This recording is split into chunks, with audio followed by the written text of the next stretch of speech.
Today is Wednesday, May 22nd.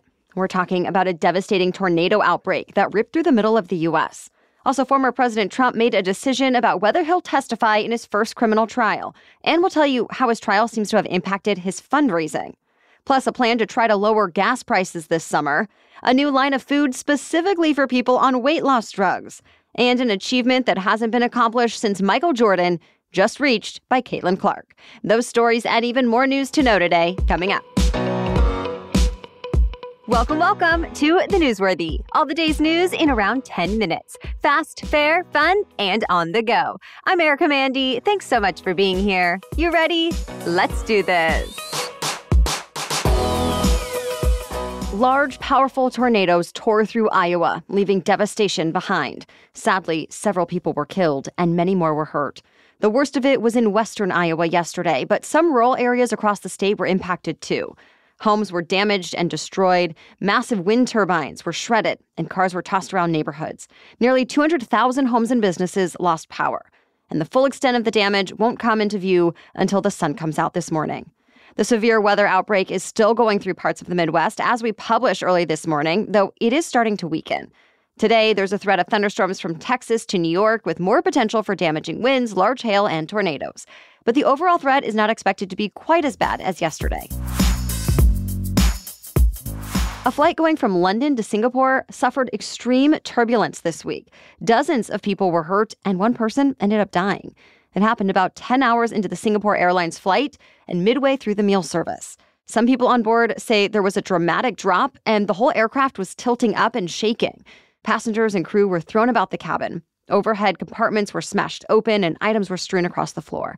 71 passengers ended up getting hurt, some seriously.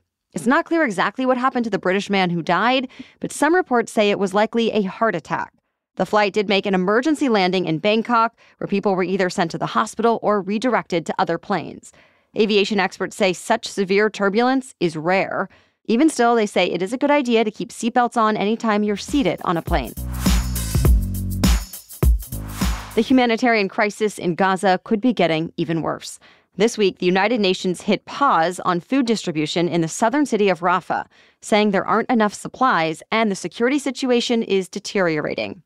With Israel's full-scale invasion still looming, about 900,000 people have rushed to escape Rafah, mostly seeking shelter in new tent camps, though about 400,000 people are apparently still there, and it's become harder to get them aid. The UN's World Food Program says it's running out of food for central Gaza too, and northern Gaza is already considered to be in famine. Now, as we told you last week, the U.S. military set up its new floating pier meant to help the situation. But yesterday, the Pentagon says none of the aid unloaded from the pier has been delivered to the broader Palestinian population. Some desperate Gazan civilians took food from a vehicle convoy coming from the pier over the weekend. And since then, delivery operations have been on hold. Well, that should change soon, though, since the UN says it has some new routes planned to avoid crowds. Eventually, the pier is supposed to be able to handle up to 150 trucks of aid a day, and the U.S. is continuing to push for aid to come in other ways as well, like through land crossings. Former President Trump has decided not to testify in his criminal hush money trial. And with that, the defense team rested its case. Now, court will be out for the rest of the week. The jury will just have to come back next Tuesday for closing arguments. Then jurors will begin to decide the fate of the former president. A not guilty verdict that would end the first ever criminal trial against an American president, or a guilty verdict that could lead to probation and or jail time. Or if they simply cannot come to a unanimous decision, a hung jury, it could be dismissed and perhaps get retried.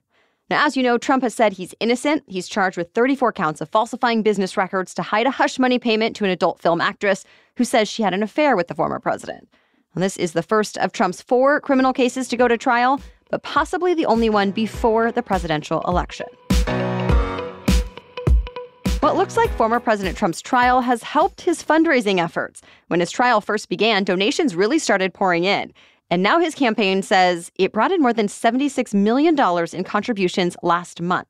And that's the first month Trump has outraised President Biden, and he did so by about $25 million. But for now, Biden still appears to have more money left to spend. His campaign reported having $192 million on hand at the end of April, as compared to about $97 million in the bank for the Trump campaign. Now, of course, we're still 6 months out from the election, and both candidates have recently ramped up high-profile fundraising events. And this week, Trump's campaign announced it would start accepting donations in cryptocurrency, too. The campaign says it will follow U.S. election laws. The anonymous nature of cryptocurrencies, though, can make it tricky to confirm the funds are really coming from who they say they are, but they're not illegal. This is just the latest way Trump has appealed to the crypto community. Last year, he also sold a limited run of NFT trading cards that could be bought with cryptocurrency. And earlier this month, he hosted a ritzy dinner for his NFT backers. All right, we have much more news for you still ahead. But first, this episode is brought to you by Trade Coffee. Trade Coffee believes anyone can make great coffee at home. All you need is access to the best beans, roasted to order and curated for your personal taste, which is exactly what they provide thanks to their in-house team of coffee experts, 50-plus small batch specialty coffee partners, and 450-plus rotating roasts. From dark roasts to decafs, espressos to cold brew and iced coffee, you can discover the best coffee suited to your taste with Trade Coffee. I personally get bored easily, so I really wanted to try some unique, more adventurous types of coffee, specifically for my new espresso machine after I moved. And Trade Coffee really delivered in more ways than one, with super high quality, great tasting blends that show up right to my door. So it is convenient, and I love trying something new with every bag. And while I definitely think you will love Trade Coffee yourself, this is also a great option as a gift for your loved ones. We've got graduations, Father's Day, summer birthdays. Those are all coming up, and you really can't go wrong with better, exciting coffee. Give Trade a try for a month and see how you can make better coffee at home. Right now, they're offering 30% off your first month of coffee when you visit drinktrade.com/newsworthy. That's drinktrade.com/newsworthy for 30% off a month of coffee. drinktrade.com/newsworthy. Okay, now back to the news. There's a new plan to try to lower summer gas prices this year. The Department of Energy announced it's going to release 1 million barrels of gasoline from a Northeast reserve. That's equal to 42 million more gallons on the market. The idea is to do it before the summer driving season begins, since that's typically when prices go up, with people driving more and the fuel formula changing to meet summer air quality rules. Though exactly how much of an impact this release will have really depends on who you ask. Now, this isn't the first time the Biden administration has tapped into reserves, but it's usually at times when there have been shortages or dangerously high inflation. Costs have gone down since the last time the reserves were tapped, but gas still tends to be the major driver of inflation overall. As of this week, a gallon of regular gasoline averages at about $3.35 nationwide, about 4 cents higher than this time last year.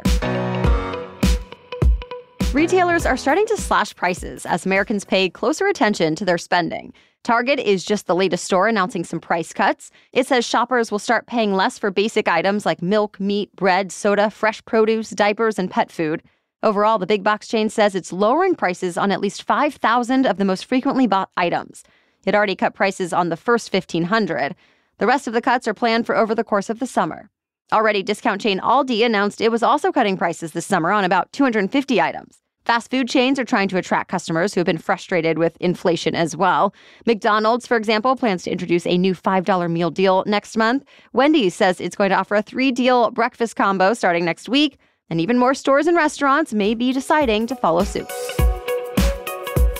Stores around the country have been facing serious challenges with shoplifting lately. For example, in New York City, the latest data shows there have been nearly 23,000 retail theft complaints just so far this year. And that's caused billions of dollars in losses for retailers. So now, because of this, some big chains are making changes. Dollar General, Walmart, and Target have all announced cutbacks on self-checkout options. And in certain cities, Target, Walmart, CVS, Walgreens, and Nike have decided to close some of their locations altogether.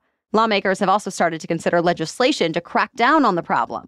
Like in California, a bill says self-checkout stations would have to be limited to 10 items or less, won't be available for people buying alcohol or tobacco, and there will have to be at least one staffer keeping an eye on things. Though some critics say thieves will find ways to shoplift no matter what laws are in place.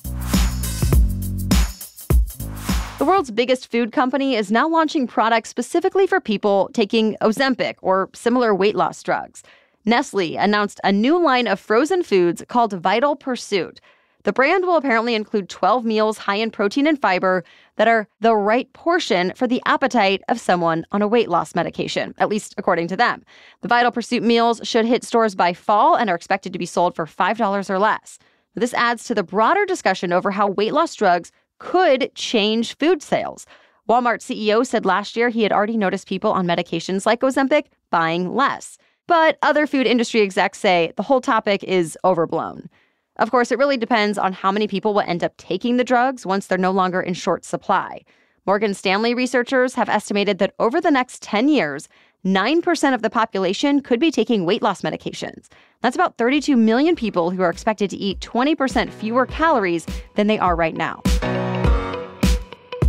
Women's basketball star Caitlin Clark has just achieved something no athlete has done since Michael Jordan 4 decades ago. The WNBA player signed a multi-year deal with Wilson Sporting Goods for her own signature basketball collections. Wilson is already the league's official basketball supplier. And now Clark is going to be testing and giving feedback on a range of its basketball products. Her first collection was already released with a limited collection of gold-colored basketballs featuring a drawing of Clark and her signature. Clark is actually the first woman to ever have her own collection with Wilson. Nike is also reportedly on the verge of signing Clark to design her own shoe line. She also has sponsorship deals with State Farm, Gatorade, Panini, and others, valued at around $3 million. That's it for the main news today, so now it's time for Work Wednesday, when we break down one interesting career or work-related news story every Wednesday. But first, thanks to our sponsor, Bball & Branch. If you're looking to upgrade your bedroom and your sleep, look no further than Bball & Branch. I love my bed. I love getting in at night, and it's in large part thanks to Bball & Branch. Literally on my bed right now is the Bball & Branch linen duvet set in the relaxing shade of mist, and their signature sheets in white, though I do also have another set in the soothing color of sky that I really love as well. Bball & Branch's best-selling signature sheets feel fabulous on night one, but they actually get softer with each wash. And get this, Bball & Branch offers a 30-night worry-free guarantee, so you can wash, you can style, and sleep in their sheets for an entire month. And if you don't love them, you can just send them right back. And Bball & Branch does not just have sheets. Bball & Branch has the airiest blankets, most cloud-like duvets, fluffiest pillows, and so much more. I'm a lifelong fan, and I'm not the only one. They're loved by millions of sleepers. So sleep better with the softest, most breathable bedding from Bball & Branch. Get 15% off your order with the promo code NEWSWORTHY at bollandbranch.com. That's Bball and Branch, BOLLAND branch.com with the promo code NEWSWORTHY. Exclusions apply. See site for details. Okay, now back to Work Wednesday. So it seems the workday lunch rush is turning into a thing of the past. The digital payments platform Square released new data from bars and restaurants. It shows their weekday transactions from 11 a.m. to 2 p.m. were down 3.3% last year as compared to 2019.